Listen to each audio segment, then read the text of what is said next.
TV Summer of Cinema. Stream now, pay never. Bertram's back. Let the record show him a dick. The new Good morning, folks. Created by Adam Carolla and brought to you by the Daily Wire. We are Hell yeah. driving along. First trip in a minute. Megan Kelly. Getting into being an esports mob. It's like being a soccer mob. You can stay in your pajamas. Got a podcast on here. It's heated, does acupuncture, and can insult my competitors. in 20 Yesterday I drove this car as well, but I had to do a call at 3 o'clock in the car about advertising for my Hello, Mr. Bertram. Go to DailyWirePlus.com and enter the code ADAM25 to sign up for a Daily Wire Plus annual membership and receive 25% off. Check it out today, DailyWirePlus.com. So, took care of that. Yesterday morning, I just didn't feel like it, but I did drive this car all the way to work.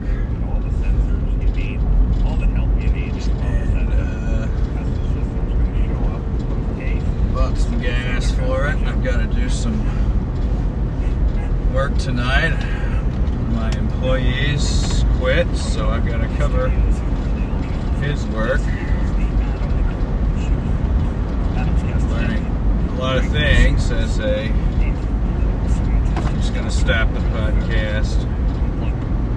Been learning a lot of things as a business owner. My first employees, my first tough decisions.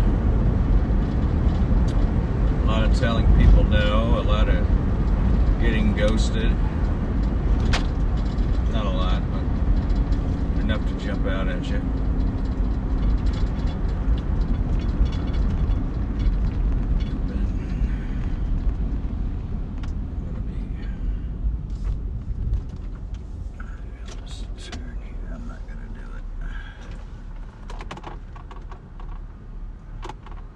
Been waiting for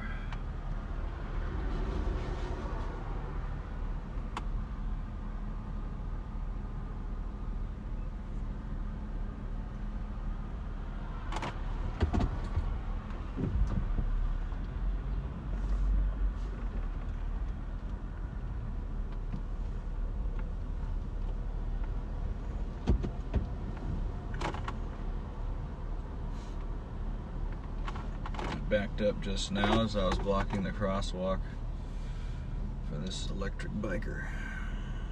I think he appreciated it.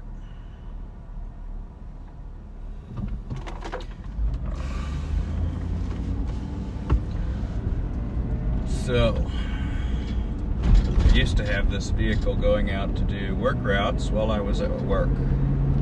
The employee, one of them, took a different job. I think it was a tough job for him. It's a tough job for anybody. So he decided to do an easier job with air conditioning. Understandable. Not that this car doesn't have air conditioning. I make sure the air conditioner works at great expense, because I think that's helpful and important. But I replaced him rather promptly with someone who was maybe too quick of a hire, who really wanted it to work because he wanted to work, until he didn't. I warn everybody that works for me that you're on camera all the time, and if you're not on camera, you ought to act like you're on camera. Well, this person, things went in one ear and out the other.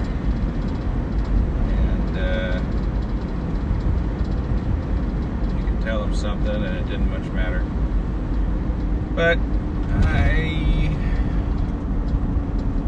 knew it was a warning that he worked too much every day, and your brain's fried at some point. You can't just work 24 hours a day. Not well. With other jobs and so on. So I decided that I will finish out the season. Although I did get a new application yesterday that interested me.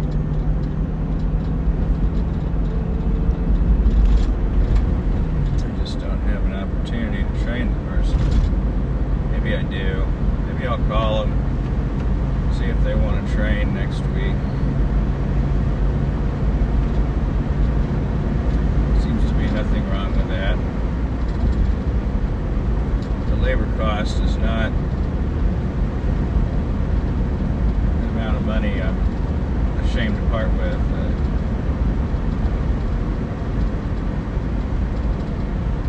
Although I do need every bit I can get these days.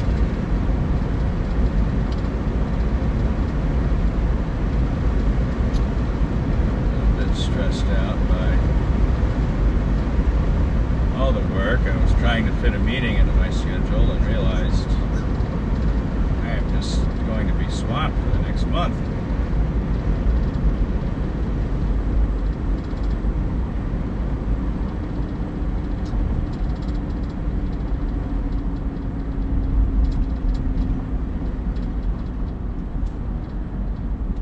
That's not a great feeling, but it's only 1 month away. Maybe a month and a half. Nevertheless.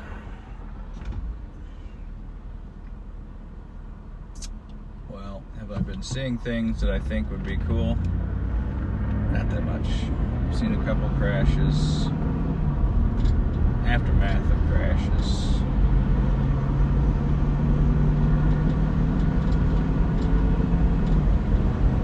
This car drives so much slower that you probably do see more, because people are flying around me like, hey, moron, speed it up. But gotta go easy on this car. It's been having episodes where if I hit a bump on the highway just right, I think it's usually on the right tire, something's going wrong with the car, and the wheel is jogging right, left, back and forth. And I try to slow down, that doesn't fix it. I just wait and wait and wait, and I slow down. I mean, the traffic on the highway seems to get away from me. They seem to think that they can see something wrong. But I can't figure out what it is. It's happened about 3 or 4 times now.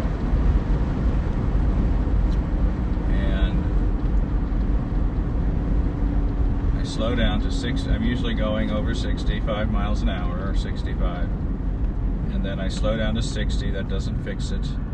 I keep slowing down to 55 or 50, and then eventually it stabilizes and stops doing it. I probably need to get that looked at. It happened once in about May. And then it happened again. It might be happening almost every time I get on the highway now. And I would hate to see like a wheel fall off or something. That would be catastrophic damage. I don't think the wheel is in danger of coming off. It's like something in the frame.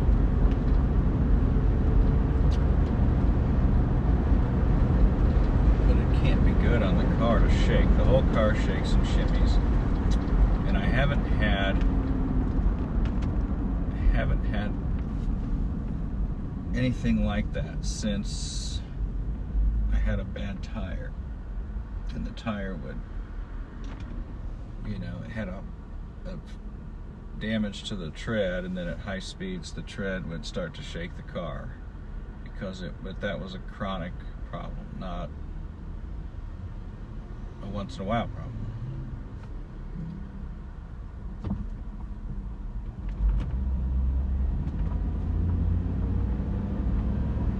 Could be a shock issue. There's no shock absorber, so maybe the shock transmits into the frame on this side. I don't know. It's an interesting question.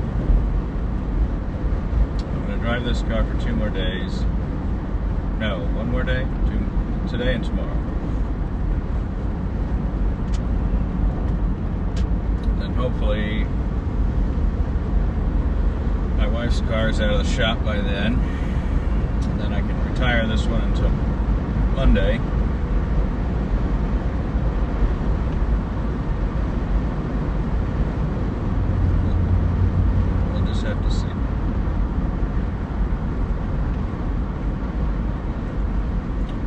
days of me effortlessly letting my business run on autopilot, where an employee comes and takes care of everything, those days are not here. They were certainly easier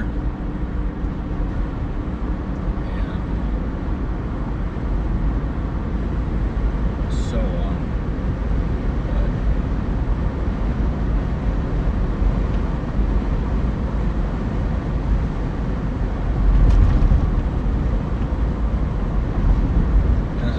Today's the first day of school. I wrote my daughter a card. Since I leave the house at 6:45, 45 minutes before she probably ever gets up. The good part about this is she's going to bed early, which means I can go to bed early. Went to bed about 9:30 last night. Slept just about the whole time. Which is about 8 hours. Woke up at 5. Went back to sleep pretty quickly until 6. I was mid-green at 6, so I'm definitely behind on sleep. But as it is,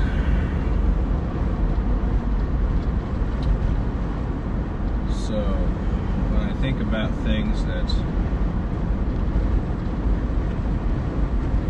worthy of discussion, what are they?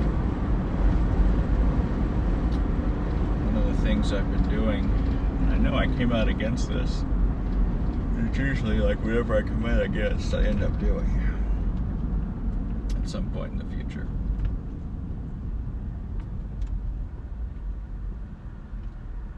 And that is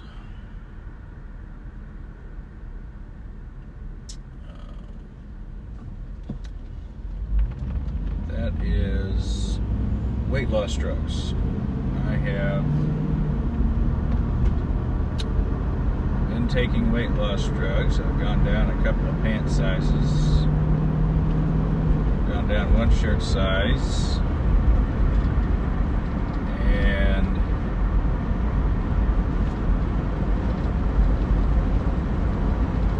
that's been a journey. Thankful for the medicine. I think it might be saving my life to some degree. The insurance isn't helping me, but I'm figuring out how to take care of it on my own.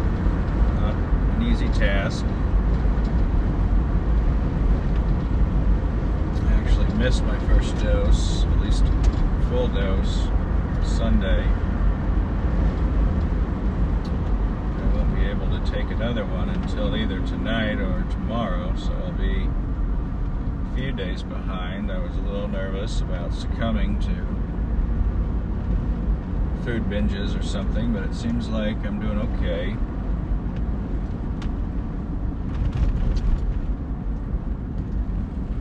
I tried on the next smallest size of pants, which I own. I haven't worn them in 6 years or more, and they fit today.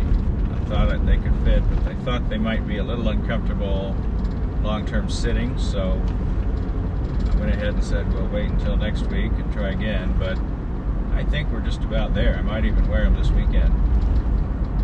Size 32 pants. 32 pants. I've gone from a 40 to a 32 in about 5 months. Maybe less. I did do some work on my own first. I attempted to right the ship. But I knew that I was on another crash fad failure because towards the end of my month of eating salads or whatever week, I forgot my salad dressing. And I just looked at this bowl of vegetables and said, I can't do it. I think there was chicken in it too, something. And I didn't want anyone to know what I did, so I dumped the salad into the trash so it would look like I ate it when I came home, and then went to McDonald's and had a Fat Boy lunch. $2,000. When it came time, when the doctor offered me a sample of Ozempic, I thought about that moment where I dumped out the salad and just said, no, I want to go back to eating junk. And I said, you know what, I'm going to have to try this. I'm just going to do it. So I agreed to the 6-week free trial. I thought that I would have insurance coverage based on some cost searches that I did in the website. Come to find out I did those searches incorrectly, or the data that was popping up was incorrect. What I thought would cover me for a month would only cover me for a week. And I said, well, that's not sustainable. It's like $300 for a 1-week supply. Not going to work. So I found something else that is, if you take more of it though, it is less and less affordable. So there's that. But what's changed? It's a twofold process. One, your stomach's digestive system is slowed. So you aren't getting as hungry as often as you might. That hole in your stomach feeling that so often motivates you. 2, your brain chemistry, the dopamine receptors, I suppose they are, is altered so that you aren't getting this destructive cycle of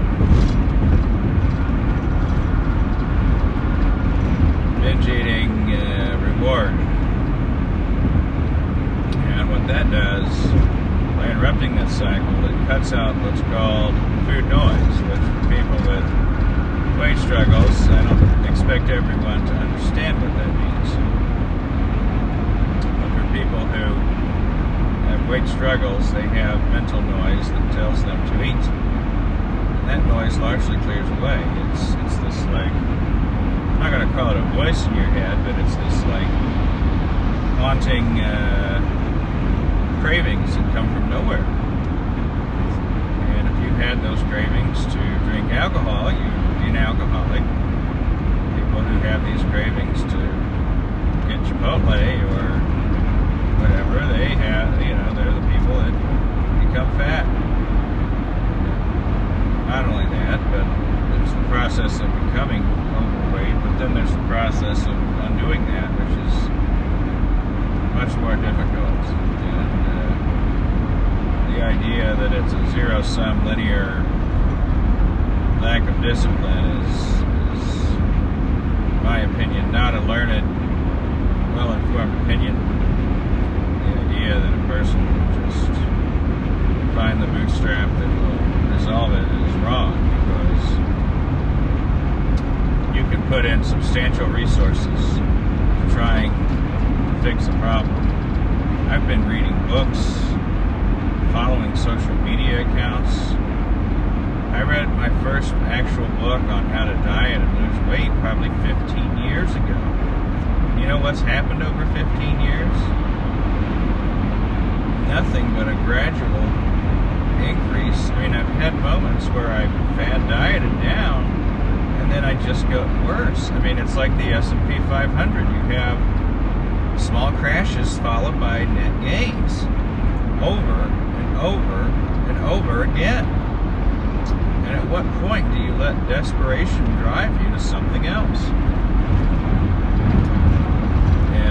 I think a lot of people who aren't diabetic, or are pre-diabetic, or on the path to being so, they're seeing this as a sort of runaway truck ramp. Something that just might be able to help. Do I want to take this forever? Not really. Do I think that maybe by clearing out noise, setting up some habits, I could possible. I think it's possible. Because most of the studies that say these medicines don't work are when people don't give them enough time. They don't give them enough time because they're taking the wrong dose or they aren't seeing results right away. And you need to go into this with the expectation of you're going to burn a month or two of no results. Go in with that expectation because you've got to adjust your body to the medicine first. Adjust to the medicine and then you can start increasing to a medically significant dose.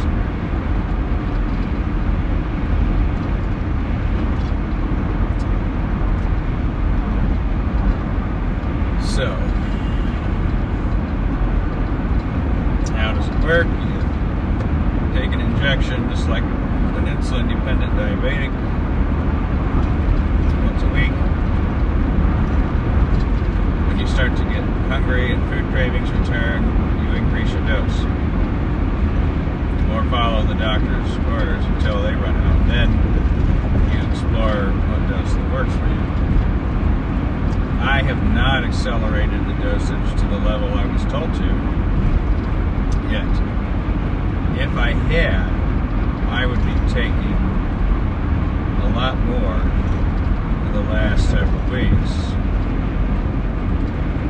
But I held back, and then I slowly got greedy and kept increasing, 1 or 2 units a week until, suddenly I'm 10% higher than where I was. You keep seeing results, you get a little bit greedy, and you keep trying to maybe say, well, if I just up it a little more, maybe it'll help me somehow. But here's where my work isn't done. And I do say work because your project, your challenge, should you choose to accept it, is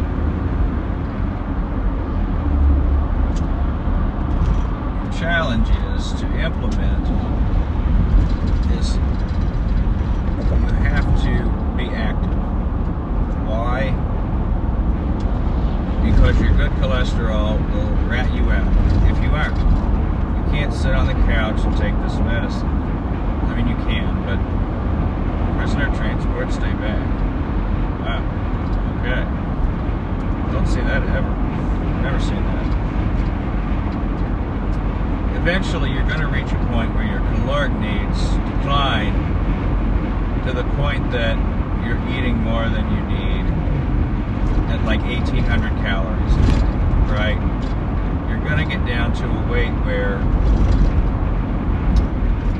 you have to maintain a caloric deficit, right? And this medicine helps you in a lot of ways by not giving you food cravings, helping you eliminate snacking, and really not interesting you in high-calorie snacks. I just don't have an interest in it. Even alcohol, I've had less interest in. All these things that pile on the calories, I have not had much of them. Interesting, when I ran out of medicine yesterday, Sunday, last night, I found myself going to the pantry and eating some Reese's Cups that were in the pantry. It's like I'm going right back where I was, right? But I also didn't have a full dinner last night, so I kind of gave myself some grace. But eventually you get to the point where you don't have that margin of error in your lifestyle, because your body goes from a 2,500 calorie body or 3,000 calorie body, where I was, maybe even more, drops down to, let's just say you drop down to 1,900 calories a day.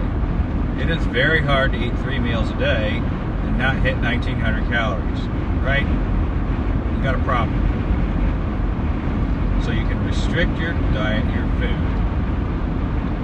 But guess what?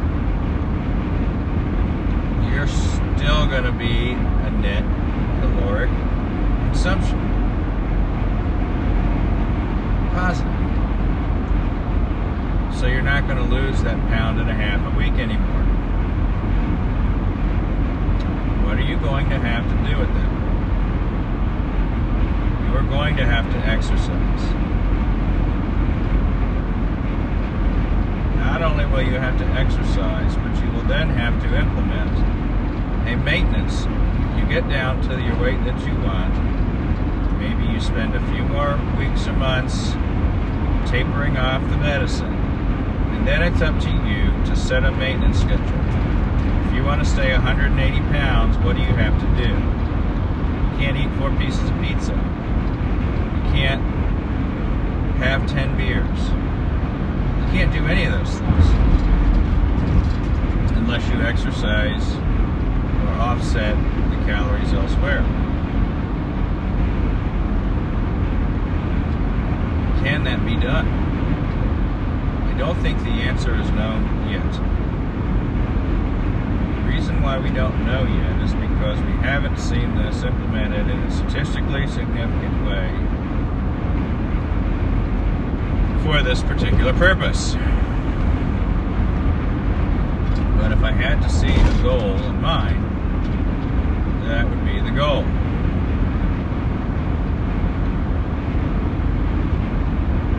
So you have a little bit of regular activity peppered in your week, healthy foods, maybe weigh your foods, things of that sort.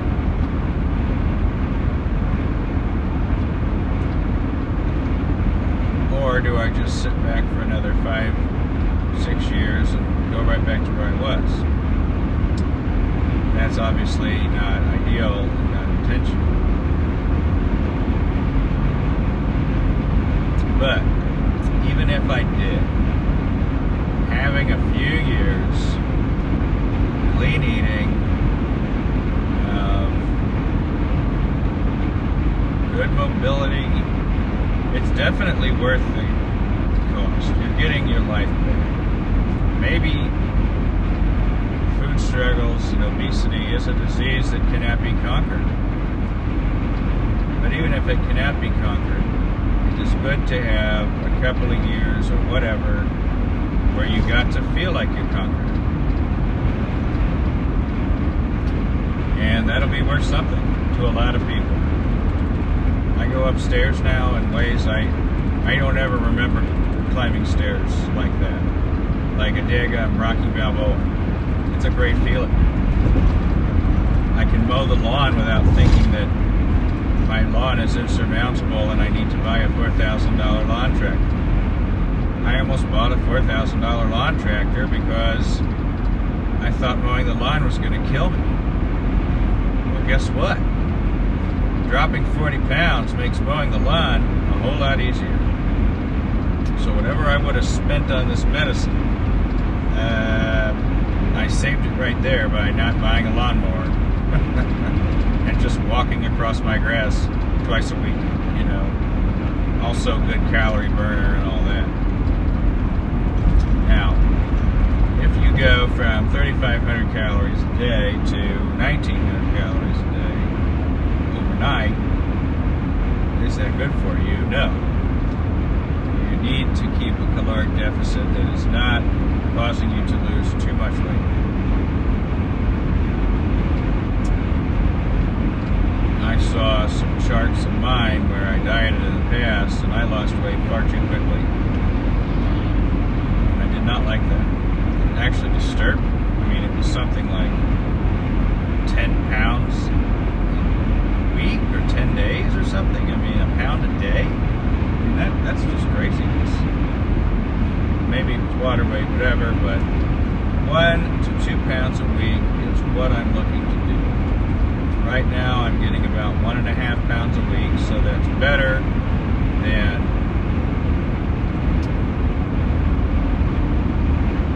the median, which would be, well, no, that is the median. 1.5 is the median of between 1 and 2 pounds a week.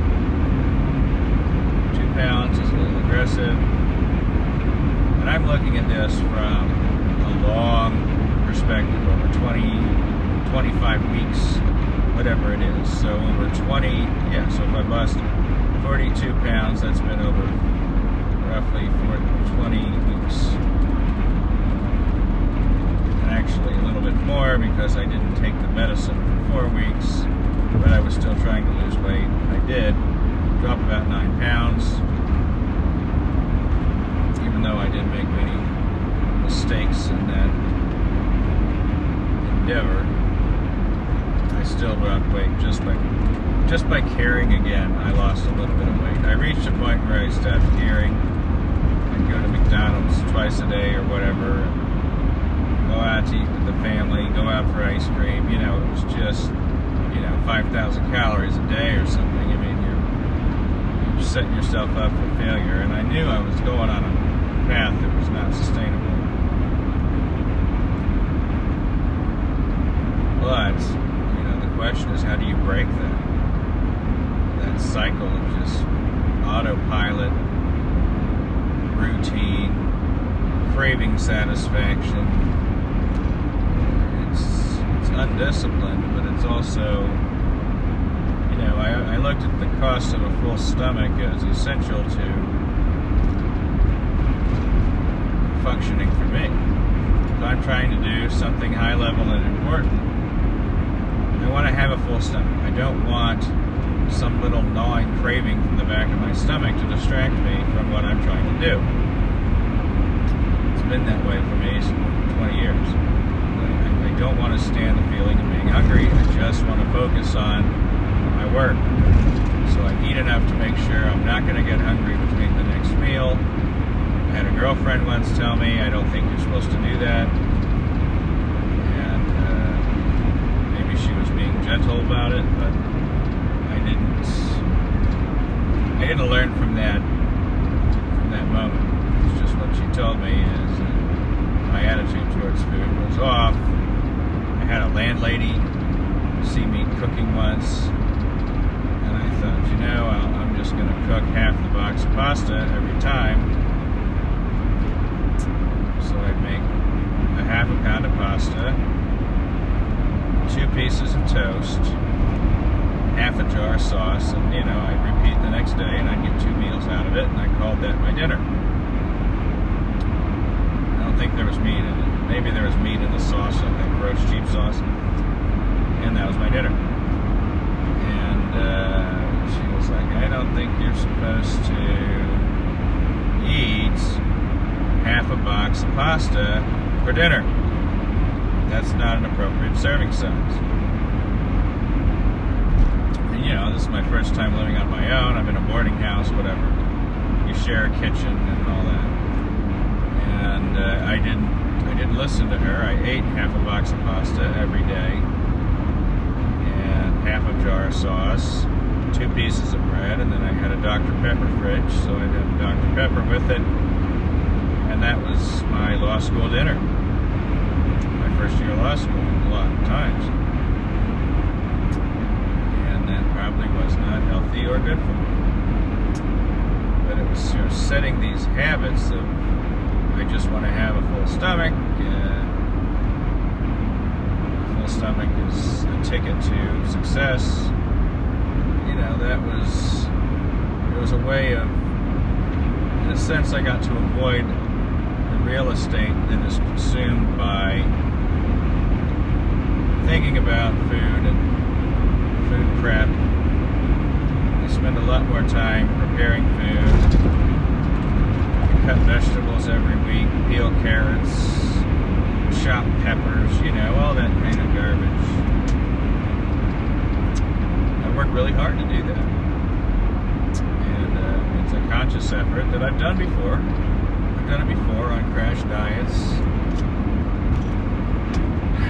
Is there a world where I want to eat raw vegetables every day without this medicine? I don't know.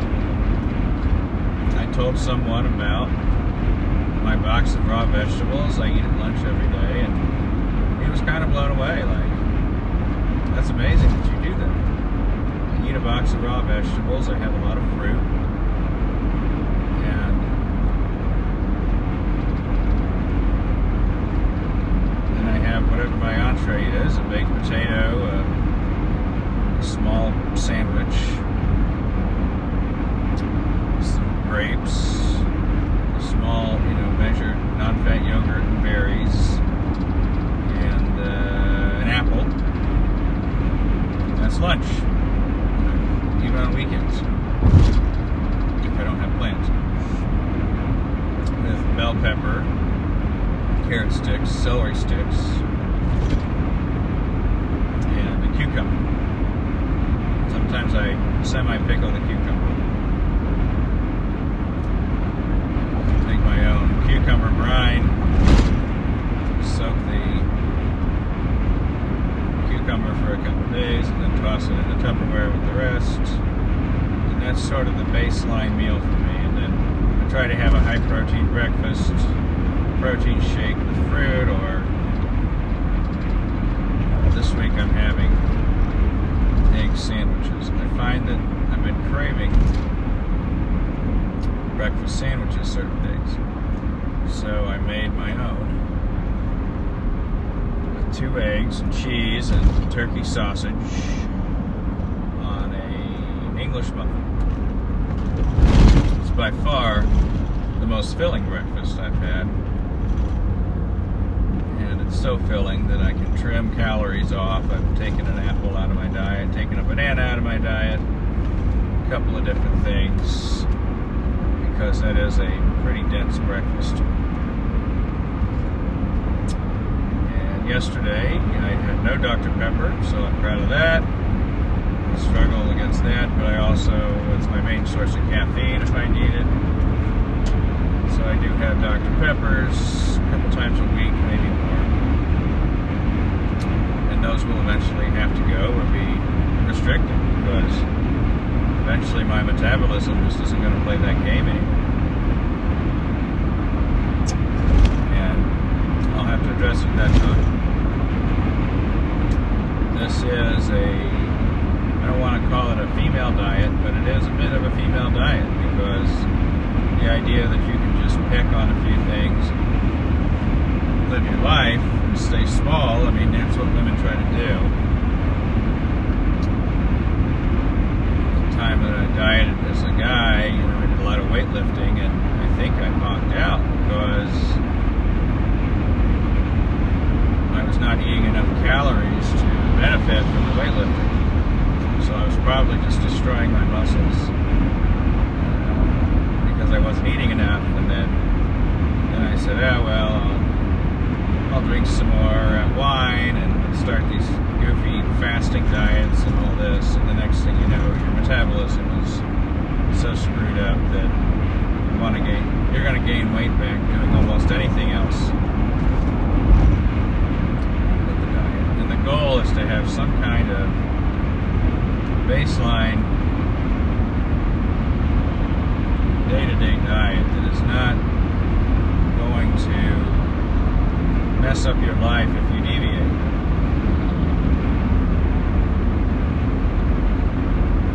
And the deviations will bring joy. Oh, well, I want my frozen custard this week or whatever. And is it inevitable that you just fail and weight all comes back? I don't know. Because will I have those days where I just want to have 5 beers? Sure. Will I have those days where I want my giant frozen custard? Yeah.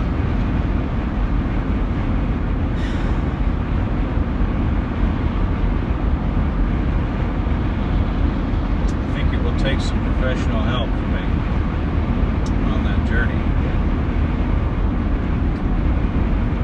Reason why this is also important. It's not about going upstairs and mowing the lawn with ease.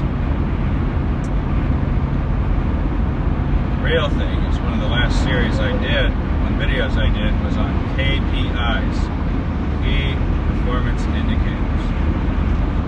And I mentioned that my health KPIs were not good, and that I needed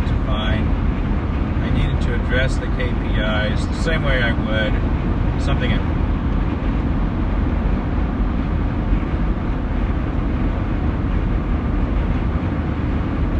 So what did I do? This is what I'm doing.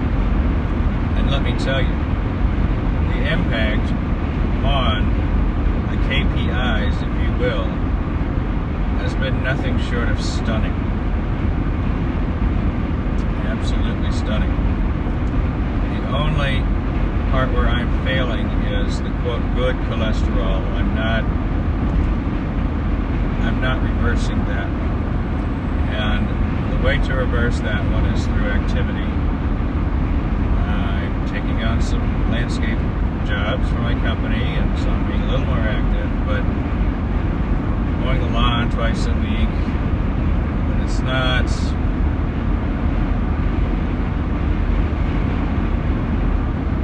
not necessarily compelling, my activity levels. Part of that is, if I'm active more, I'll eat more, cognizant of that. But I also feel like I want to save the activity for when I'm desperate in this diet plan. And I know that's the wrong thing to do. I need to establish some kind of habit, long-term habit. I walk 3 times a week or something like that. That's the kind of thing that I could probably sustain.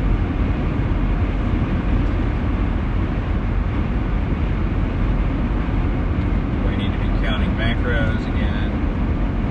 Things of that sort. I don't have all the answers yet. I'm not willing to say that this is a permanent solution yet, because I don't know what the end game is exactly yet. I've laid out what I think it looks like, but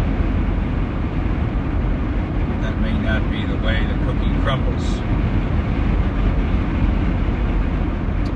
What I do know is that reversing these health trends that I had in my blood work is a wonderful thing. All of the main causes for concern, diabetes, family, life insurance people, I mean, it's all virtually wiped away. Why? Because of the ability to just stop the inundation of garbage down the hatch. And I still eat plenty of garbage. Whatever I want, but there's a limit, there's sort of a governor put on your body in a couple of ways. One is physical. Because of your slow digestion, you have less room for food, right? The second one is the cravings. You feel full, you say, I want to stop. You can push yourself past that line. I do that sometimes because I know it's going to be a while until I eat again. But there are times when I'm eating even the box of vegetables and think I need to stop. I am full. The hope is to shrink my stomach to a point where it's not going to be so easy to gain weight back. I'm hoping that can work. Of biological uncertainty that I don't think people with regular metabolisms, normal food relationships, they're not going to understand this. And I hope that my little 40-minute talk will help people who don't understand that what's going on is a lot more like alcoholism than it is laziness. A normal person exercising or exerting normal discipline over their food choices is not at all what someone like me deals with.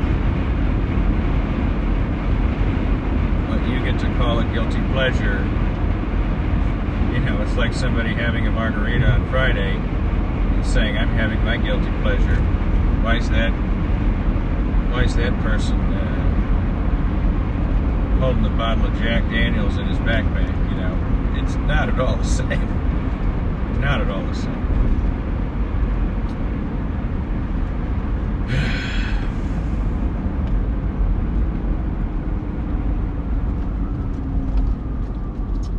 Well, that's my message for today. Don't have much more. I didn't plan it. It just sort of organically arose that way. What is this? Might not stop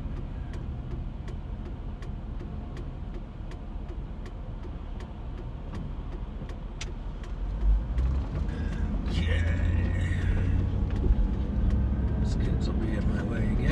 to go to turn. They don't have a walk signal. They could be turning right. What do you do here?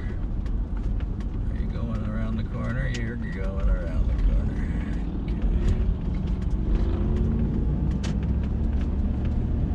Okay. Not a bad morning for a run. 70 degrees in mid-August, although it is 7 a.m.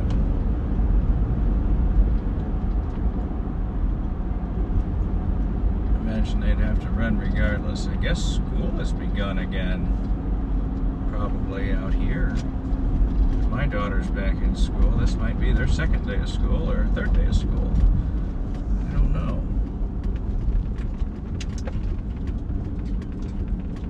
But it is my second day of work this week, so I'm going to have to... Oh, this is fun.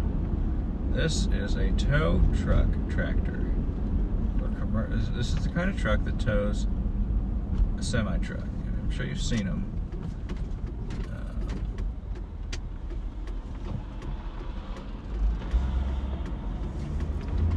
Heck of an engine on those things.